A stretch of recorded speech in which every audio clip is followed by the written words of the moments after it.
Times you see it, it's still astonishing. Right now, recovery efforts are still underway in Baltimore after that cargo ship ran into the Francis Scott Key Bridge. The bridge then crumbled just seconds later. Authorities say 2 people were pulled out of the water alive. At last check, one of them is in critical condition, and 6 construction workers who were on the bridge working at the time, they are presumed dead. Officials say police were able to stop traffic in both directions before the bridge collapsed. Well, the recent bridge collapse renews fears for some people. Many people have this fear of driving over bridges. It's called gephorophobia. It's an anxiety disorder or a phobia of the fear of bridges or even tunnels. And here to talk to us about it is licensed mental health counselor Shantala Boss. Great to have you with us, Shantala, as always. Thank you.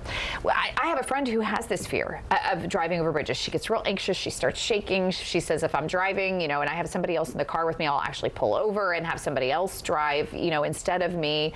And then we see stories like this, and that reinforces the fear for us, doesn't it? It definitely does. Yeah. Generally, phobias come from either primary or secondary trauma. So if we've seen something or we've been part of it, we do not have to actually be in the event to experience trauma. And there are a lot of factors involved with that.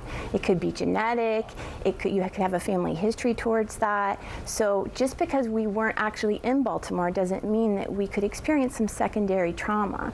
But generally, though, people already have been experiencing forms of anxiety and phobia before something like this occurred. You can't just develop it due to just watching something on the television. But like you said earlier, your friend has this, so that can definitely reinforce it and make it worse. So it's definitely important to notice those triggers. Yeah. One thing I really want to emphasize is if we already know we struggle from a generalized anxiety, then we need to kind of be careful of the images that we take in. I actually specifically didn't watch this until this morning because I know I do have some anxiety, a little bit about bridges. It's not a full-blown anxiety attack disorder, but I know that I can kind of ruminate and obsess a little bit. So I have to kind of pull myself in a little bit when it comes to seeing these things or these images over and over again. So when someone says, oh, I have a fear of heights, or I have a fear of spiders, or I have, these fears that we generally sometimes we kind of rib people and make fun of them.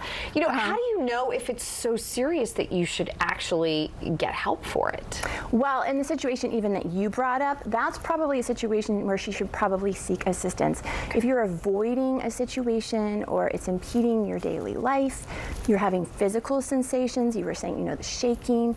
Our amygdala is the fight or flight response in our brain. So when we are fearful of something and we have physical reactions, it's a sign that we are having a triggering response. And if this continues to happen and keeps us from living daily life, we really should seek help.